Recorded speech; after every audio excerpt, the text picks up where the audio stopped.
বৃষ্টি যদি নামে নামুক, ভিজুক এই মন, ঝড়-ঝাপটা মাথায় নিয়ে রইব সারাক্ষণ। তো হ্যালো সবাইকে, গুড মর্নিং সবাইকে। দেখো আজকে খুব সুন্দর একটা সকাল, বৃষ্টি ভেজা সকাল, চলে এসেছি একটা নতুন ব্লগ নিয়ে। তো তোমরা সবাই কেমন আছো? আর বৃষ্টির দিনে গাইজ মনটা না সত্যি একটু অন্যরকম হয়ে যায়, মানে মনটা একটুখানি উদাস উদাস, মানে কাউকে মিস করছি এরকম একটা মনে হয়। আর সত্যি যদি যাই হোক, পুরোনো কথা বাদ দাও, দেখো এখন কি সুন্দর একটা চা, সকালবেলা একটা চা নিচ্ছি, দুধ চা। তো দুধ চাটা খেতে খেতে একটুখানি বাইরের যে ওয়েদারটা সেটা একটু ফিল করছিলাম, এত সুন্দর আজকে সকালটা। তো আর কি বলবো গাইজ, তো দেখো এখন এটাই ভাবছি যে আমি তো আমার চ্যানেলের ইন্ট্রোটা দিতেই ভুলে গেছি। তো হ্যালো গাইজ, তো welcome back to my channel blog miss Baishakhi. তো দেখো চাটা তো খাওয়া হয়ে যাচ্ছে, এখন ভাবছি যে সকালের টিফিনটা কি করব, কারণ চা খাওয়ার পরে এসে যায় টিফিনের কথা। তো এখন দেখো এখানে ঝাল সুজি করে নিয়েছি, তো সবার বাড়িতে যারা যারা ছিল তাদের জন্য ঝাল সুজি করে দিচ্ছি। তো এখন আমি আজকে ভাবছি, আজকে বৃষ্টি হচ্ছে, আজকে আর সারাদিনই আজকে বৃষ্টি হবে। তো আজকে করব হচ্ছে খিচুড়ি আলু ভাজা। এটাই আজকের মানে দুপুরের লাঞ্চ হবে, খিচুড়ি আর আলু ভাজা। কারণ এই এখন আজ বেশি কিছু রাঁধতেও ইচ্ছা করছে না, তো তাড়াতাড়ি খিচুড়িটা, আর কালারটা যা হয়েছে গাইস, আর খেতেও দুর্ধর্ষ হয়েছিল। তো খিচুড়ি রান্নাবাড়ি হয়ে গেছে, এখন বাসনগুলো মাজবো, মেজে। আর এর মধ্যে আমার একটা পার্সেলের ফোন এসছে যে তোমার একটা পার্সেল এসেছে। তো এই পার্সেলটা হলো মিশো থেকে এসেছে।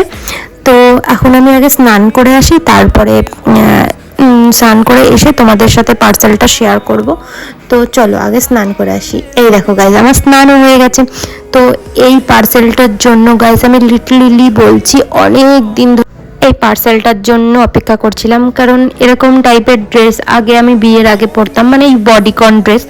এখন আবার বিয়ের অনেক বছর পরে আবার অর্ডার দিয়েছি, মনে একটা টেনশন ছিল যে আমাকে পরলে ভালো লাগবে না কেমন লাগবে গাইজ, মানে বুঝতেই তো পারছো অনেক দিন পর আবার ট্রাই করব। তো চলো আগে কোনো কথা না বলে আগে রেডি হয়ে আসি। তো এই দেখো আমি রেডি হয়ে গেছি। তো সত্যি তোমরা একটু সাজেস্ট করো আমাকে যে আমাকে পরলে এটা ভালো লাগছে কি ভালো লাগছে না। কিন্তু আমার কাছে না এটা খুব কমফোর্টেবল লাগছে। তো সত্যি না, আমার কাছে মনে হচ্ছে না আমার ভালো লাগছে, আমি কমফোর্টেবল ফিল করছি, তাই জন্য আমি বলছি। তো দেখো, আর এই ড্রেসটা না মানে তোমাদের কি বলবো, এত কম প্রাইসে পেয়েছি আমি, এত কম প্রাইসে তোমাদের সাথে এটা শেয়ার করার জন্যই আমার বেশি করে ভিডিও করা। তো সত্যি সত্যি দেখো কি গর্জিয়াস লাগছে না, দারুণ লাগছে, খুব স্টাইলিশও লাগছে, পুরো লুকটাই চেঞ্জ করে দিয়েছে যে মনেই হচ্ছে না। আর আমি অবশ্যই একটু রোগাও হয়েছি, ওর পিছনটা একটু এরকম কাট আউট থাকবে।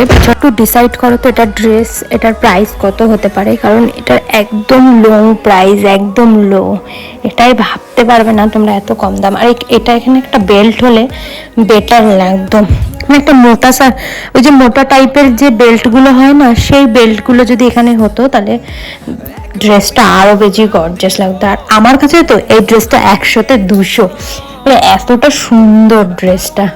তো দেখো দেখতেও কতটা সুন্দর লাগছে। আর যখনই তোমরা বডিকন ড্রেসগুলো পরবে না, তখনই মনে হয় কি নিজের মধ্যে একটা কনফিডেন্স আসে, মানে যদি ফিগার ঠিকঠাক থাকে তাহলে একটা কনফিডেন্স আসে।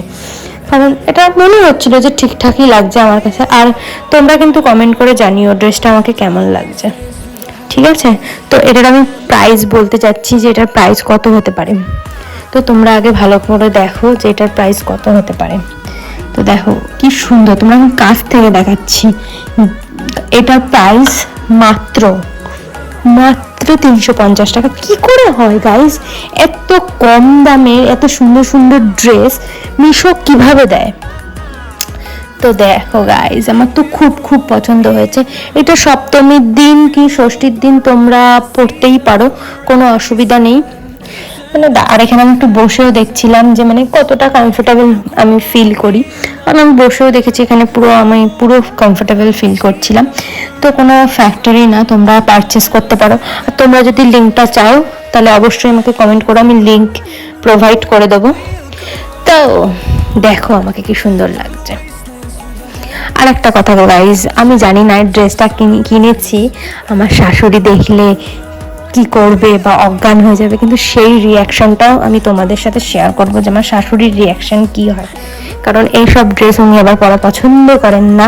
তো যাই হোক, আমি আমার শাশুড়ির রিয়াকশনটা অবশ্যই দেব, যে আমি যখন এই ড্রেসটা পরে বাইরে বেরোবো তখন আমার শাশুড়ির রিয়াকশনটা কেমন হবে।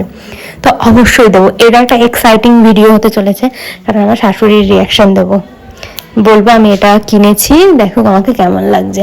আর তখন ওনাকে রিয়াকশন, মানে তখন তো আমি ক্যামেরা নিয়ে রেডি থাকবো ওনার রিয়াকশন ক্যাপচার করার জন্য। তো কে কে দেখতে চাও বলো। তো এখন আমি ড্রেসটা চেঞ্জ করে নিয়েছি। তো দেখো এখন খিচুড়ি, ছেলেকে খিচুড়ি খাইয়ে নেব। তো আমি খাচ্ছি খিচুড়ি। আর যারা যারা এখনো আমার চ্যানেলটিকে সাবস্ক্রাইব করোনি, তো তারা কিন্তু শিগগিরই যাও, শিগগিরই গিয়ে আমার চ্যানেলটা সাবস্ক্রাইব করে দাও। তো টাটা।